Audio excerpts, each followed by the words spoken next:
الحمد لله رب العالمين والصلاة والسلام على أشرف الأنبياء والمرسلين سيدنا محمد وعلى آله وصحبه أجمعين. سبحانك لا علم لنا إلا ما علمتنا إنك أنت العزيز الحكيم. رب اشرح لي صدري ويسر لي أمري واحلل عقدة من لساني يفقهوا قولي. اللهم علمنا ما ينفعنا وانفعنا بما علمتنا وزدنا علما. السلام عليكم ورحمة الله وبركاته. If we want to be successful as students of knowledge, there are certain things we have to remember at all times. And these things are the guidance that we receive from our teachers and the guidance of our successful ulama, whether in this country or wherever. Now, the number one thing we have to remember is to fear Allah. Allah says in the Quran, وَاتَّقُوا اللَّهَ وَيُعَلِّمُكُمُ اللَّهُ. You have the fear of Allah, and following that fear of Allah, Allah will give you a knowledge. And saying that does not mean we can just not learn. You can learn. Knowledge is something that when you learn, you get it sooner or later. Searching for money, you may or may not get. For hikmah or wisdom, Allah gives. But knowledge, we are actually cultured in a way to seek knowledge. When we seek, we get. But when you get the knowledge, for the knowledge to be beneficial, it has to be with the fear of Allah.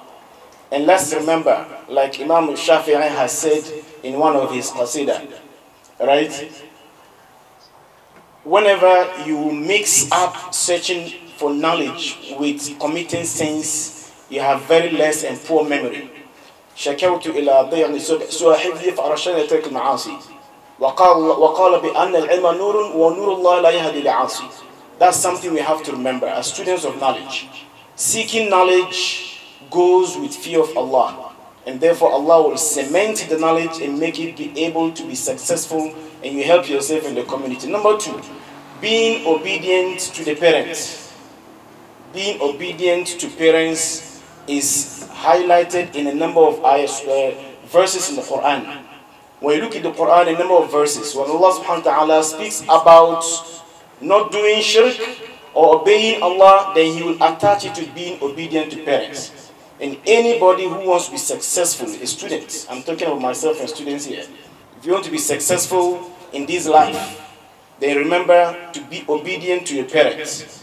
And let's remember when Ibrahim alayhi salam even found his own father worshipping idols. Yet Ibrahim actually has been very successful.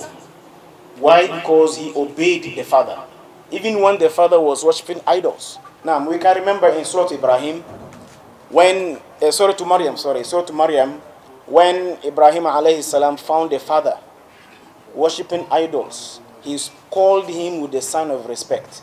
He says, "Ya abati, lima ta'budu ma la yasma' wa la yubsir wa la yughni 'anka shay'a.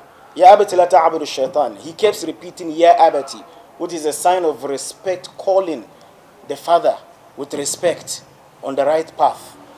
Now, when Ibrahim alayhi salam was 190, according to some scholars, he had a son Ismail.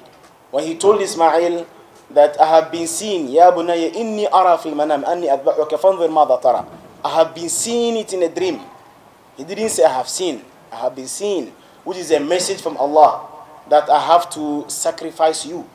At that instant, Ismail alayhi salam repeated to his father Ibrahim what Ibrahim said to his own father. He says, "Ya abati, if'al ma tu'mar," which is the respect. And therefore, as students, we have to remember, whatever we do, it will be done to us by our children. You do it today to your parents, tomorrow someone else, which is your own children, will do to you. Being obedient is something which is a debt. When you are obedient to the parents, you have the blessings in this life, then you also have the blessings in the akhirah. May Allah include us amongst them. Now number three is to remember about tahajjud or qiyamul layl. It's captured in a hadith of the Prophet Muhammad sallallahu alaihi wasallam. He says, "Alaykum bi qiyamil layl fa innahu da'ba as-salihin qablakum." And any student who holds on to this, inshallah, you'll be successful. And I'm not the one saying it. The Prophet says you have to establish midnight prayer. Why? Because innahu da'ba as-salihin qablakum. It is the culture of the righteous people before you. And when you look at great scholars, Imam Malik, Imam Shafi'i, Imam Ahmad bin Hanbal, when you look at Imam Hanafi, now all of them, Abu Hanifa and all of them, one thing you will notice consistently and constantly in their lives is tahajjud al qiyamul layl. There is actually a difference between tahajjud and qiyamul layl. So scholars will say when you get up at night, even if you don't get up to pray, you just sit down and you are lazy. Sometimes shaitan can be very, very strong and playing a lot of music in your head and all your feet are weak. You can't even get up to pray. Now when you get up in that situation, even without wudu, you remember the names of Allah. You remember to ask for forgiveness.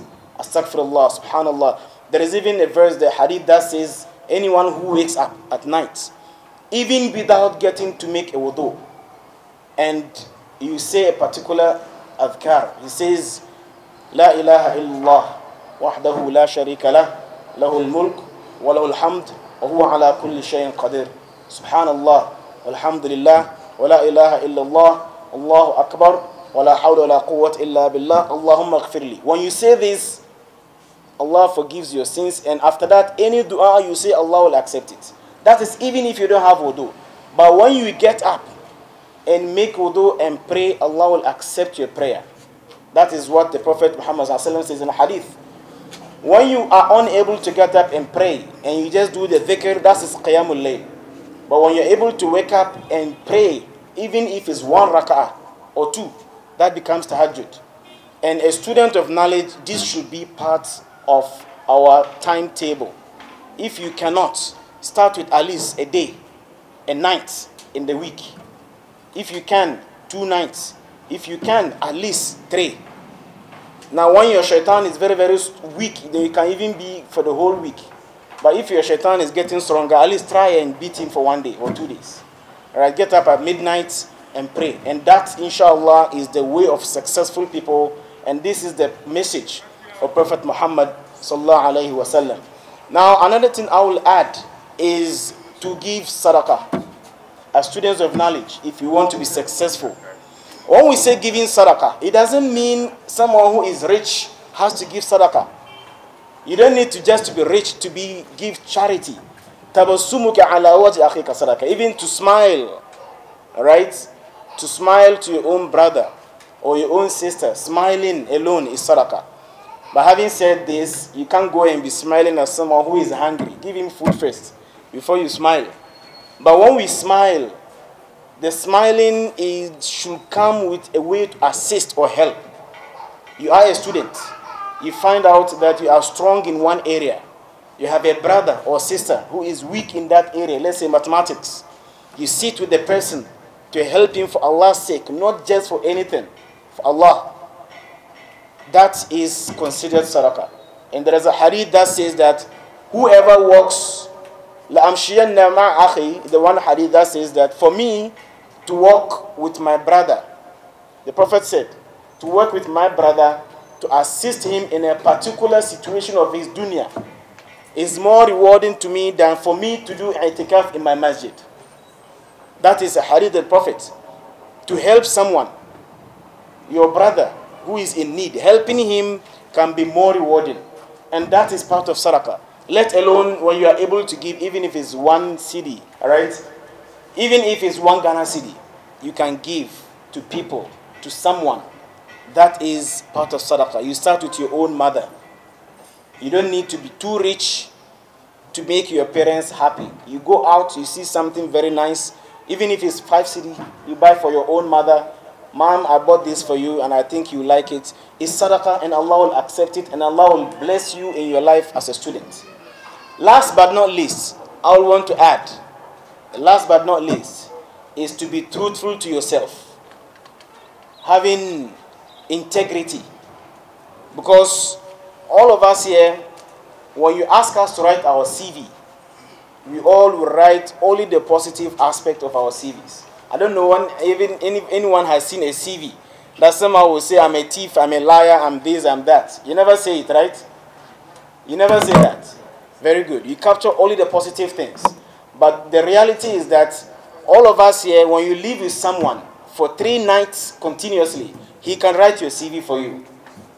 And why is he able to write your CV? Because he's able to find out the kind of person you are.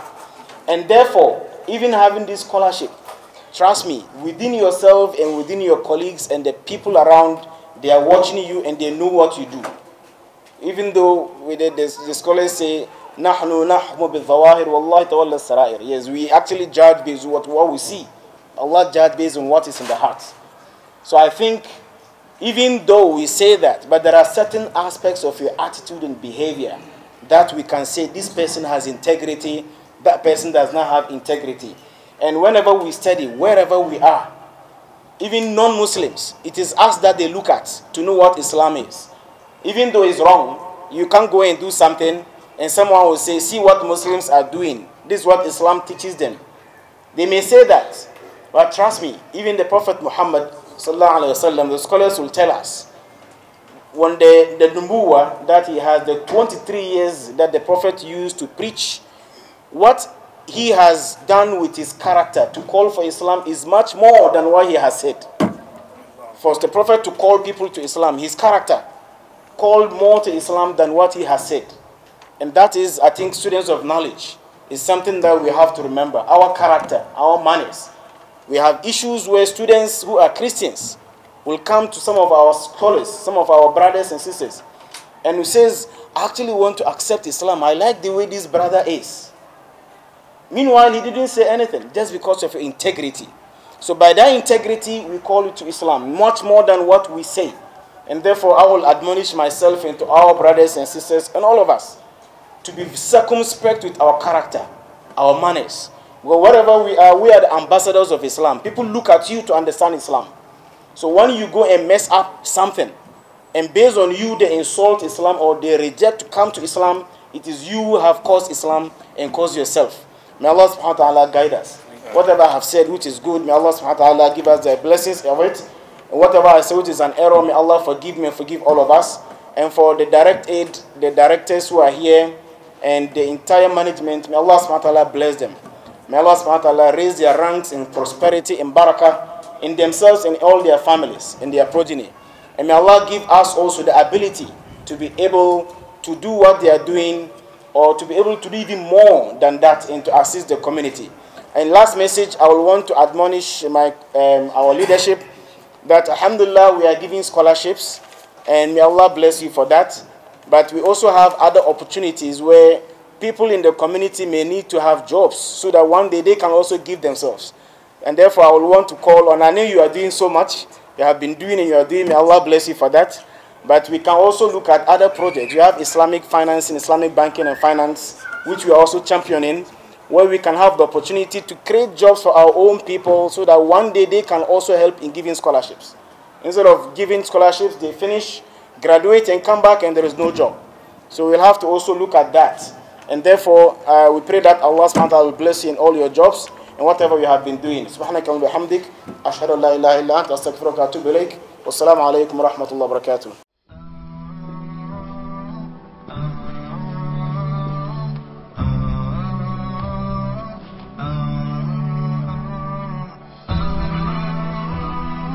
Hafiz TV, unique every day.